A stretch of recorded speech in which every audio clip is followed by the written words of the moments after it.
Welcome everyone to our interview with NFL Network's Scott Hanson. Scott is an NFL Network host and the host of the NFL Redzone channel, and you can follow him on Twitter at Scott Hanson. Welcome, Scott. Guys, good to be with you here. I just switched to gallery view so I can see all three of us here. So yeah. Good to be with you, fellas. Even in quarantine times, we can talk a little bit of sports. Yes, thank you for being here with us. So the first question we had for you was, how do you mentally and physically prepare yourself for game day? Because we understand that you have to essentially you're sitting through 7 hours of football every single Sunday. And we kind of wanted to hear about the process of what it's like to prepare yourself to go through that every single Sunday. Yeah. So, I mean, the amazing thing about NFL Redzone is it's a 7-hour show and it's all ad-libbed. So exactly. When I prepare for 11, 12, 13 games on any given NFL Sunday, I can't tell you which game is going to be the fantastic finish or the crazy play or the boneheaded coaching decision or whatever else, but I guarantee you that 2, 3, 4, 5 of those are going to be crazy. So it's a little bit like, I say it's a little bit like if you're in college and you have a final exam coming up and it's going to be an essay exam. Back when I was in college at Syracuse University and my professors would give me an exam, they would say, well, the exam wants to, see everything you've learned this semester. So it's an essay exam. And you go in on Monday and they'd say, okay, the exam's on Friday. It's an essay exam. Here's a list of 10 essay questions. 3 of them will be on the exam. Well, which 3 do you study? If you're a diligent student, you study all 10. So what I'm trying to do is study every game that's going to be on the NFL Redzone slate in the early and late window. That way, whatever game ends up being the crazy one, I feel like I'm prepared to talk about it, give some context, perspective, and hopefully enhance people's experience watching it. So how do I go about that? It's an ongoing process. I mean, if it's week 3, as soon as I'm done with NFL Redzone, I go home, I flip on Sunday Night Football, I watch every snap of Sunday Night Football, and then I watch highlight shows. I watch the NFL Network highlight shows, I'll dip into an ESPN highlight show, making sure we saw everything on NFL Redzone that people are seeing in all these shows. Then I get maybe some additional statistics and stuff, and I file those away for the week ahead. Monday Night Football, you've got the coaches having their news conference giving injury updates from the game before or the day before. Then Tuesday, I start looking ahead to the week ahead. And on Tuesday night, we have an excellent research department at NFL Media. And they send me they send to everybody, but to me, I get a 100 to 200 page packet of stats, facts, figures, milestones that happened in the week before and things that we're looking at in the week ahead. So I start grinding through that. Wednesday, open locker room day. The media goes in, gets their sound bites. Maybe someone says something crazy or dramatic or controversial that's going to be a storyline leading into the game that they have coming up. I will make my own spreadsheets. I do quarterbacks, kickers, team offense, team defense, turnovers, league leaders. I make my own spreadsheets. The research department could do that for me, but I like to do that because it puts my hands on the numbers themselves and it gets it into my brain to be able to spit it out on Sunday. Thursday, Friday, researching everything, looking through newspapers online from, if I got the Browns that weekend, I'm looking at the Cleveland Plain Dealer, I'll be looking at the Houston Chronicle if I got a Texans game, just to be able to get up to speed in the local markets about what they're saying. Check injury updates on Fridays and Saturdays. And then Sunday morning, we are rocking and rolling for 7 hours. So that's a lot of preparation. So I guess kind of like segueing into our next one is how are you able to keep track of everything and make sure you remember everything? And also you have all these different games going on at the same time. So how do you make sure you get every single big play that happened? And have you ever actually missed anything big that's happened? Well, our promise, of course, to the audience is every touchdown from every game. And I do not believe we've ever missed a touchdown. I do not think we've ever missed a touchdown. We may have missed one at some point, but someone realizes it 3 minutes later, and it stinks to have to show it 3 minutes later, but we're still going to show it. We're still going to be committed to it. There was one time where it was last year, maybe. It was last year or 2 years ago, where the local TV broadcast, the Fox, I think it was Fox, they got knocked off the air. Oh, The wow. game was still being played. I think it was a Jacksonville Jaguars game. The game was still being played in the stadium, but the Fox production truck, it may have been CBS, but I think it was Fox, they lost power, something happened, and there was no TV of the game. So we couldn't see it. So we couldn't, and there was a touchdown that happened in the game because we were following on the internet, just on the stats line, Yeah. Leonard Fournette punched in a touchdown or whatever. So we had to scramble to get that from someone else was videoing the game. And we had to get that video to be able to show, oh, this was the touchdown that happened in the first quarter. But we told the audience, hey, it wasn't an NFL Red Zone problem. It was a local broadcast problem. So, yeah, the audience is pretty understanding that we are flying by the seat of our pants. Yeah. And, Yeah. we look at, you guys love to watch football. Yeah. No one loves to show you football as much as I do and the NFL Red Zone staff does. I promise you that. So, yeah, it's difficult, but it's we love doing it, man. It's a thrill ride. Got to be so much action that goes on. Yeah. Yep. Yeah. Do you play fantasy football? Come on. People ask me who my favorite football team is. Take a guess who my favorite NFL team is. You say you watch every Sunday. So if I say a highlight from a certain team that's my favorite team, you guys would know about it, right? I know you're based out of the West Coast, so I feel like that narrows it down a little bit. Would it be maybe the 49ers, something like that? Incorrect. You got a guess there, David? Chargers. That's a good guess there too. You guys are trying to go geographic, because I live out here in Los Angeles now. The truth is, I do not have a favorite NFL team. My favorite team is my fantasy football team, the Iron Bladders. That's awesome. That's awesome. And because it's my favorite team, I can't watch one game to watch my favorite team. I need to watch every game. And a lot of people out there are like that as well, and that's why NFL Red Zone marries perfectly with fantasy football players. So do you? Yeah, exactly. That's why we watch it so often. But do you find yourself paying attention to the games that your players are in, or the players you're going against are in, more than the other games? Or and now that I will balance yourself to that. I had Christian McCaffrey in my main league last year, and when CMC would go off for 200 all-purpose yards, 10 catches, and 2 tutties, I was giving it a little extra something. I mean, you got to.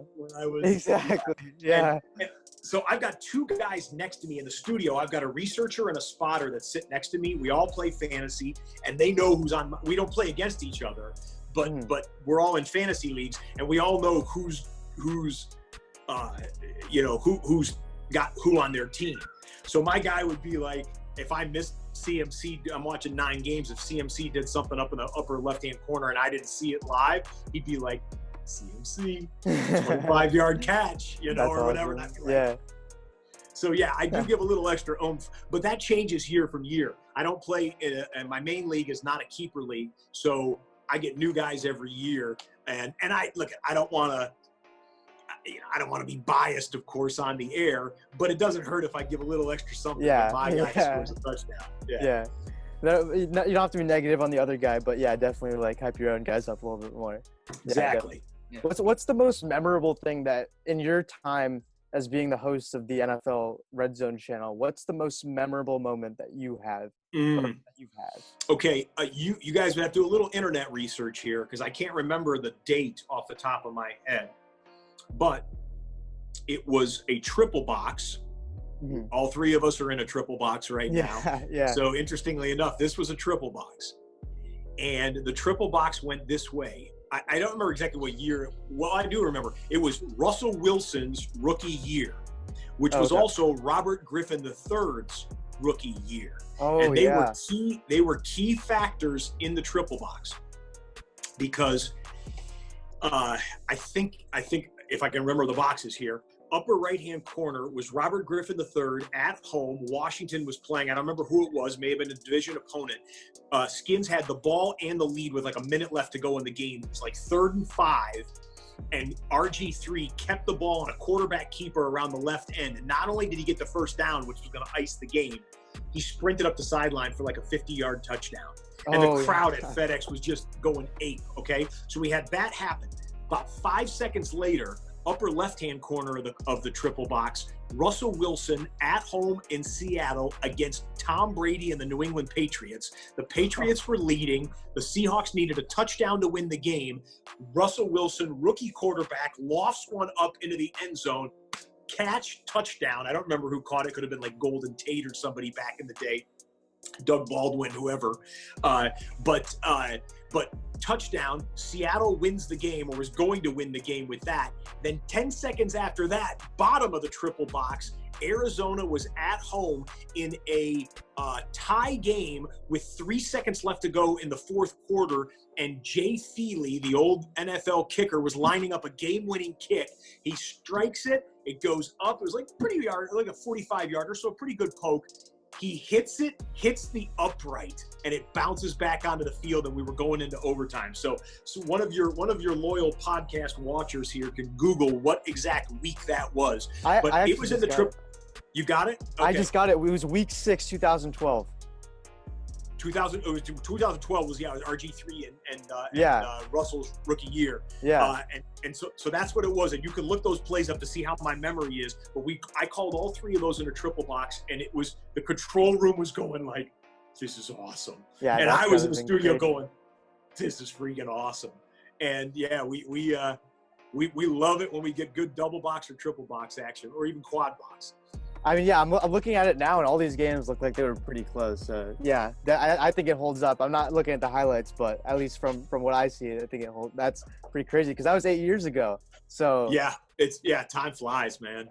So you think who knew that RG3, the second overall pick in the draft, and Russell Wilson, a third rounder, their careers would diverge in exact opposite directions. Yeah, I know, and it was so sad, because I think that was the playoffs where RG3 got injured. And I think he tore his ACL. He got hit. I think it was Haloti Ngata, maybe. It was a Baltimore. No, because that wouldn't have been a playoff game then. It was a big defensive lineman who hit him, and I remember thinking that, when he scrambles, he's going to expose himself from guys coming at weird angles to him to tackle him. He's not going to be able to brace for every tackle.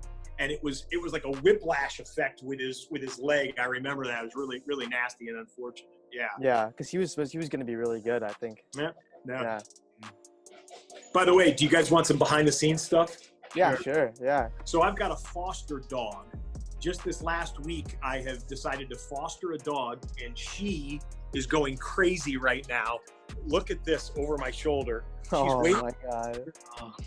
And she is ripping up her little so cute. Come on, hey Viddy.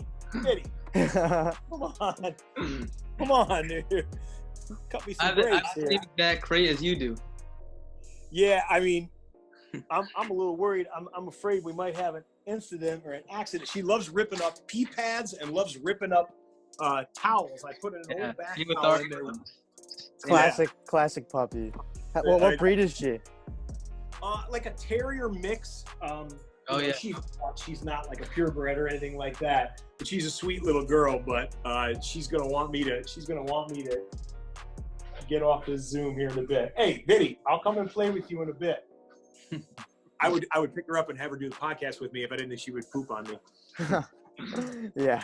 So, keeping in mind that there's no commercial breaks during your show, how are you able to last so many hours? How am I able to without going? Last so many hours with all those breaks and stuff. Well, it's funny that you asked me that with a pee pad right over here on my my living room floor. I've gotten used to it now, but it's a matter of preparation like anything else. I dehydrate myself at the beginning of the show. I eat and I drink breakfast about 4 hours before the show. And then I cut off all liquids and cut off all food. And I will not eat or drink again until from breakfast, I go for about 11 hours without eating or drinking anything. Maybe a tiny, tiny bit of water just to keep my whistle wet. And that's it. So yeah, and then it's Here we go, willpower right and ninja from that point on. You just gotta roll with it.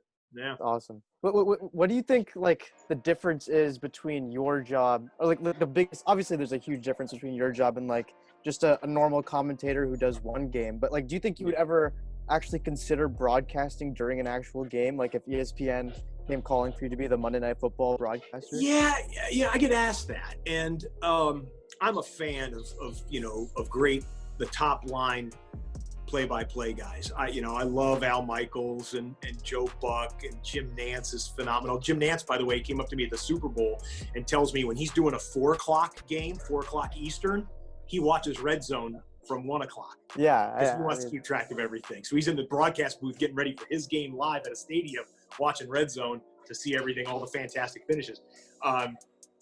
Mike Tirico I love as well. Those guys are all great at their jobs, and they're not going anywhere from their jobs anytime soon. And therefore, if I was going to do play-by-play of one game, it would probably be like a lower level game. And so I'm like, I get to call all the games. I got the best seat in the house. Exactly. So while I would like to challenge myself to do it, and while I hope I could do a good job at it, I hope I do a great job at the job that I have right now. Exactly. I mean, it's probably really fun to be able to watch so many games at once, and it's just so unique that like you're by yourself doing it. It's not like you and a partner. It's like most broadcast teams are 2 people. You're the only one. You're the face of NFL Red Zone. So yeah, that makes sense. So I think for the interview, I think that's all the time we have today. Thank you for joining us, Scott, and we wish you good luck this upcoming season. Fellas, it's great to be with you guys. Good to see some friendly faces, and thank you for watching NFL Red Zone every Sunday. We hope to see you week 1, early September, for 7 hours of commercial-free football. See you, fellas.